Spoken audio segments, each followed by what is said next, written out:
Hello बच्चों, आप सभी को टैलेंट इंस्टीट्यूट में स्वागत है। डी यू सोल का important notes. B N S political science, ये B A honours B A programme या बी एन एस का कोई भी अनर्स है तो उनका पॉलिटिकल साइंस है उनका सब्जेक्ट।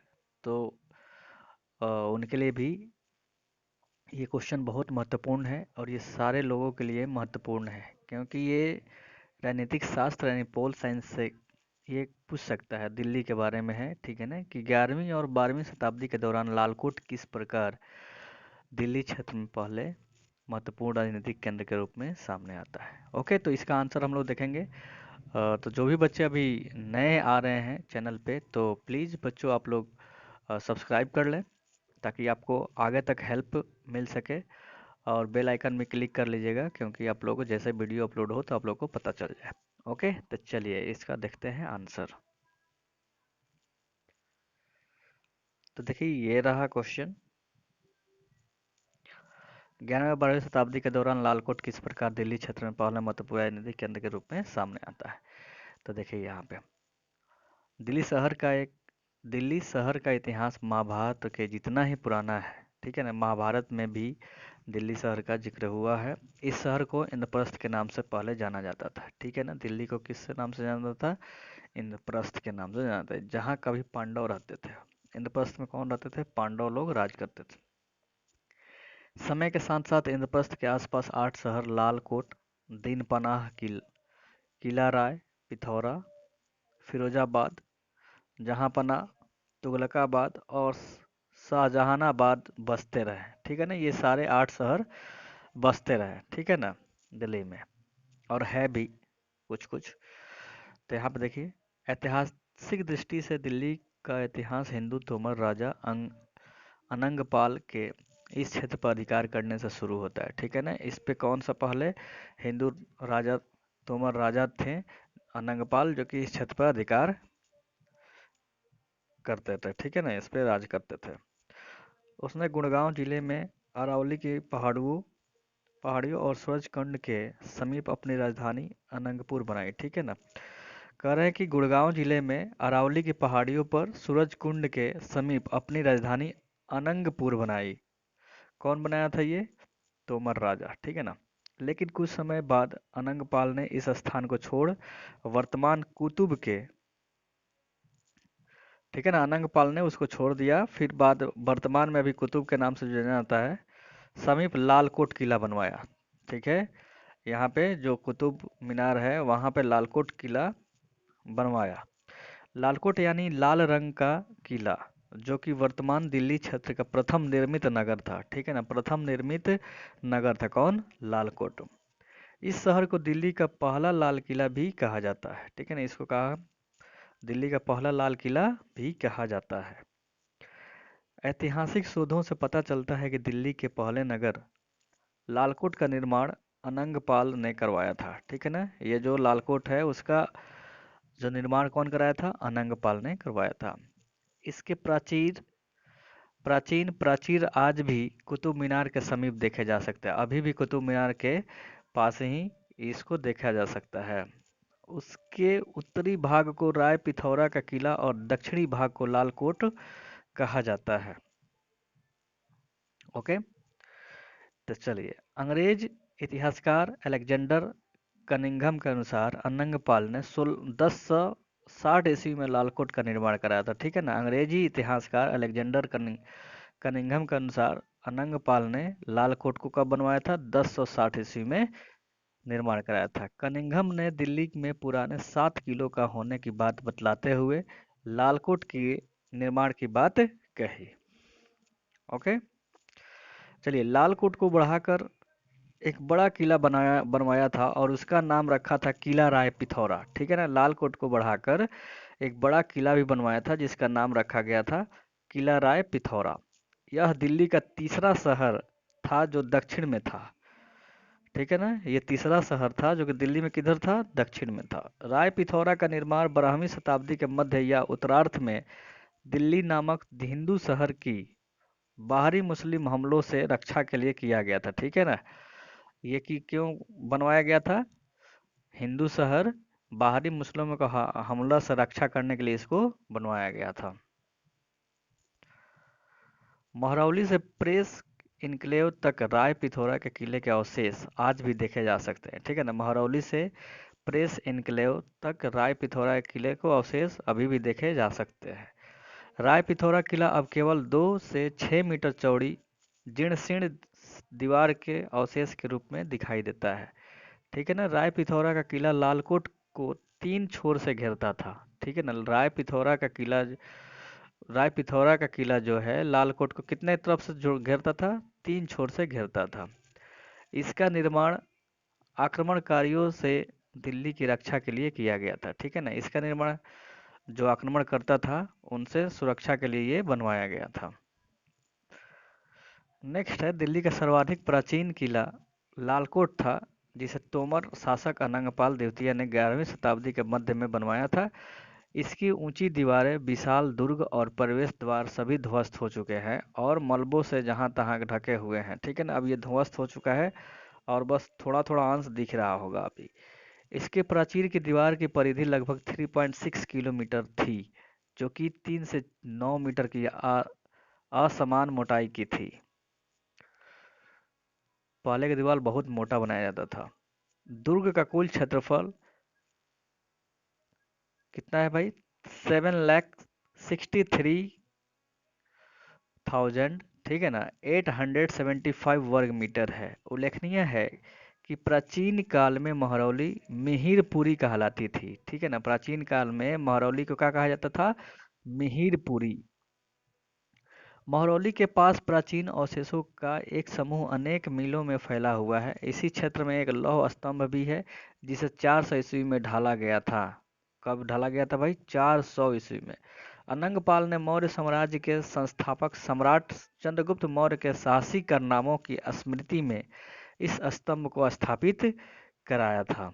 लालकोट के भग्नावशेष अब तक वर्तमान है। अभी भी लालकोट का कुछ कुछ भाग अभी तक वर्तमान में अवेलेबल है। ठीक है, यह लालकोट दिल्ली के लाल किले से 500 साल से भी अधिक समय पहले बनवाया गया था। अब देखिए, लाल किले से 5 साल से भी अधिक पहले बनवाया गया था। महरौली में इसके अवशेष अभी भी दिखाई देते हैं। महरौली में इसका अवशेष अभी भी दिखाई देते हैं। लालकोट की दीवारें अभी मौजूद है। लालकोट एक विषम आकृति का आयताकार किला है। इसका व्यास 2.25 मील तक फैला है। कुतुब क्षेत्र में स्थित इसकी दीवारें तुगलकाबाद की तरह विशाल और ऊंची है। देखिए, तुगलकाबाद की तरफ क्या है? ये विशाल और ऊंची इसका दीवारें हैं। किले की प्राचीर 28 से 30 फुट चौड़ी और 60 फुट ऊंची है। किले की दीवारें 1475 फुट चौड़ी थी और उनमें थोड़ी थोड़ी थोड़ी दूरी पर बुर्ज थे। ठीक है ना, बुर्ज बुर्ज उस समय रखवाली करने वाले का नाम था। किले के 4 दरवाजे थे, जिनमें से 3 अभी तक हैं। ठीक है ना, किले के कितने दरवाजे थे? 4 थे, जिनमें से 3 अभी तक है। पश्चिमी दरवाजे को रणजीत रणजीत द्वार कहा जाता है। ठीक ठीक है ना, पश्चिमी दरवाजे को क्या कहा जाता है? रणजीत द्वार कहा जाता था। विदेशी मुस्लिम आक्रमणकारियों ने इसका नाम गजनी द्वार रख दिया। ठीक है ना, विदेशी मुस्लिम जो आक्रमणकारी थे, इसका नाम क्या रख दिया गया था? रख दिया सब गजनी द्वार रख दिया। प्रमुख स्थानों पर 60 फुट व्यास के बुर्ज हैं। उत्तर क्षेत्र में स्थित 2 बड़े बुर्जों को फतह बुर्ज और सोहन बुर्ज कहा जाता है। ठीक है ना, यह शहर बनाए जाते हैं यह शहर बनाए जाते समय महरौली के आसपास का इलाका इसलिए चुना गया था क्योंकि तब यहाँ पानी पर्याप्त मात्रा में था। ठीक है ना, ये क्यों अब कहा जाएगा कि महरौली ही क्यों चुना गया था? तो क्यों चुना गया था, यहाँ पे बताया गया है कि वहाँ पे पानी का पर्याप्त मात्रा था, इसीलिए वहाँ पे चुना गया था। शहर को सुरक्षा प्रदान करने के लिए अरावली की पहाड़ियाँ थी। ठीक है ना, शहर को सुरक्षा प्रदान करने के लिए क्या थी? अरावली की पहाड़ियाँ थी। इस तरह से होकर पानी की धाराएं जमुना की ओर बहा करती थी। इस तरह क्या होता था? इस शहर से पानी की धाराएं कहाँ किधर के तरफ बहती थी? यमुना की तरफ बहती थी। महरौली बदरपुर रोड लगभग उसी जमीन पर बनी हुई है जिस पर आज से करीब 1000 साल पहले पानी बहकर यमुना की ओर जाया करता था। ठीक है ना, महरौली बदरपुर रोड लगभग उसी जमीन पर बनी है जिस पर आज से 10,000 मतलब 1000 साल पहले यहाँ से क्या बहता था, पानी बहा करता था और जमुना में आया करता था। महरौली में किला और नया शहर बसाए जाने के बाद यहाँ बरसाती पानी के इस्तेमाल के लिए तालाब बनाए गए। ठीक है ना, महरौली में किला और नया शहर बसाए जाने के बाद यहाँ बरसाती पानी के इस्तेमाल के लिए क्या बनाया गया, तालाब बनाया गया था। अनंगपाल के वंशजों द्वारा बनाए गए तालाब और उनके अवशेष आज भी दिखाई देते हैं। अभी भी इसका अवशेष महरौली में दिखने को मिलता है। रख रखाव और देखभाल के अभाव में ये आज उतने उपयोगी और भव्य नहीं दिखाई देते जितने कि ये तब थे जब बनाए गए थे। योग माया का मंदिर और उसके आसपास के तालाब का एक हिस्सा आज भी बचा हुआ है। ठीक है ना, इस लाल कोट के पास ही अनंग ताल के अवशेष भी है। ठीक है, लाल कोट के पास ही एक अनंग ताल के अवशेष भी हैं।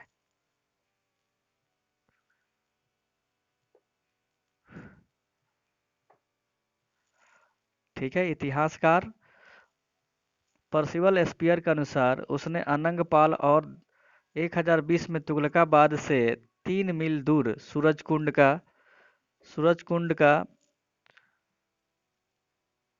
निर्माण कराया। ठीक है, सूरजकुंड एक घाटी के सिरे पर है। सूरजकुंड में अब प्रतिवर्ष फरवरी में हस्तलिपि हस्तशिल्प मेला लगता है। ठीक है ना, यहाँ पे अब भी क्या लगता था, सूरजकुंड में अब प्रतिवर्ष क्या लगता है, फरवरी में हस्तलिपि मेला लगता है। अजमेर के शासक विग्रहराज ने वर्ष 1150 में तोमर को पराजित करके इस क्षेत्र पर अधिकार कर लिया। ठीक है ना, अजमेर के शासक विग्रहराज ने वर्ष 1150 ईस्वी में तोमर को पराजित कर दिया, हरा दिया, इस क्षेत्र पर फिर अधिकार कर लिया। चौहानों ने कुतुब क्षेत्र में लालकोट का विस्तार किया और अनेक मंदिरों का निर्माण किया। चौहान का अंतर्गत दिल्ली अन्य उनके राज्य का सुदूरवर्ती नगर और एक प्रांत अथवा भूभाग का मुख्यालय था। विग्रहराज के भतीजे और अनेक लोक कथाओं ने के नायक पृथ्वीराज ने लालकोट को मजबूत करने के अलावा एक और किले राय पिथौरा का निर्माण कराया। ठीक है, जो किले राय पिथौरा जो था उसका निर्माण कौन कराया था, पृथ्वीराज ने करवाया था। पृथ्वीराज अनेक शौर्य गाथाओं के नायक थे। पृथ्वीराज के पिता और अजमेर के राजा सोमेश्वर शक्तिशाली, निडर और बहादुर योद्धा थे।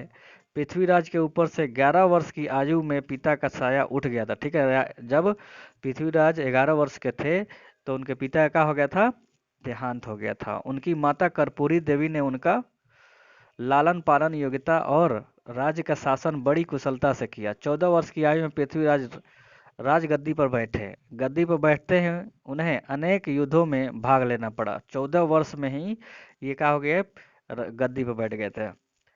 पृथ्वीराज ने अपने सभी विरोधियों को पराजित किया। सर्वत्र जीत हासिल करने के कारण उन्हें दिग्विजयी कहा जाने लगा। ठीक है, उनके नाना अनंगपाल ने उन्हें दिल्ली का राज भी सौंप दिया। अजमेर के चौहान शासकों के लालकोट में शासन संभाले जाने के बाद यहाँ बनाए गए किले को राय पिथौरा का किला भी कहा जाता है। ऐसा इसलिए क्योंकि पृथ्वीराज चौहान ने लालकोट को बढ़ाकर एक बड़ा किला बनवाया था और उसका नाम रखा था किला राय पिथौरा। यह दिल्ली का तीसरा शहर था जो दक्षिण में था। ये पहले ही मैंने बता दिया है। राय पिथौरा का निर्माण 12वीं शताब्दी के मध्य या उत्तरार्ध में दिल्ली नामक हिंदू शहर के बाहरी मुस्लिमों हमले से सुरक्षा करने के लिए किया गया था। महरौली से प्रेस इनक्लेव तक राय पिथौरा के किला के अवशेष आज भी देखे जा सकते हैं। ओके, राय पिथौरा अब केवल 2 से 6 मीटर चौड़ी शीर्ण दीवार के अवशेष के रूप में दिखाई देता है। राय पिथौरा का किला लालकोट को 3 छोर से घेरता था। इसका निर्माण आक्रमणकारियों से दिल्ली की रक्षा के लिए किया गया था। राय पिथौरा का किला लाल कोट से 3 गुना बड़ा था। ठीक है, राय पिथौरा का किला जो था लाल कोट से 3 गुना बड़ा था, लेकिन सामरिक दृष्टि से वह उतना मजबूत नहीं था। लेकिन सामरिक रूप से वो क्या था, मजबूत नहीं था। इसकी दीवारें अपेक्षाकृत छोटी और इसके रक्षात्मक बुर्ज काफी दूर थे। राय पिथौरा के किले में 9 दरवाजे थे, 3 पश्चिम दिशा में, 5 उत्तर दिशा में और 1 पूर्व दिशा में। इसकी दीवारें लगभग 4.5 मील तक फैली हुई थी और शहर में जो मुगल शाहजहां के दिल्ली से लगभग आधा था, 27 मंदिर थे जिनके स्तंभ तत्कालीन हिंदू शासक और समाज की समूची सरुचि और संपदा के परिचायक थे। ठीक है, तो ये रहा आपको 11वीं और 12वीं शताब्दी के दौरान लालकोट किस प्रकार दिल्ली क्षेत्र में पहले महत्वपूर्ण राजनीतिक केंद्र के रूप में सामने आता है, तो इसके बारे में हमने आप लोग को बताया। तो बच्चों, ये पॉलिटिकल साइंस के जो भी अनर्स है, किसी भी अनर्स का है, बीए प्रोग्राम का हो या बीए अनर्स का है, जितना भी बच्चे हैं उनके लिए बहुत इंपॉर्टेंट है, क्योंकि दिल्ली के बारे में है तो ये किसी को भी पूछ सकता है। ठीक है ना, दिल्ली के बारे में है तो डीयू जो दिल्ली यूनिवर्सिटी है वो पूछ सकता है। ओके बच्चों, तो आप लोग पहले से प्रिपेयर रहो, और पेपर जब होगा तो 4 घंटे का ही होगा, तो आप लोग पहले से पढ़े रहोगे तो आपको याद रहेगा और लिख लोगे। आपको पता रहेगा कि कहाँ पे ये क्वेश्चन मैंने देखा था और पढ़ा था, तो आप लोग तुरंत अपना चैनल टैलेंट इंस्टीट्यूट का चैनल खोलिएगा आप लोग, और आराम से देखकर लिख लीजिएगा। ओके, तो जो भी बच्चे अभी तक चैनल को सब्सक्राइब नहीं किए हैं तो प्लीज़ चैनल को सब्सक्राइब कर लें, और वीडियो को ज़्यादा से ज़्यादा लाइक दें, ज़्यादा से ज़्यादा प्यार दें, और वीडियो को अपने दोस्तों में शेयर करें कि वो भी अपना प्रिपरेशन जारी रखें। ओके, फिर मिलते हैं अगले वीडियो के साथ। Okay, thank you so much बच्चों।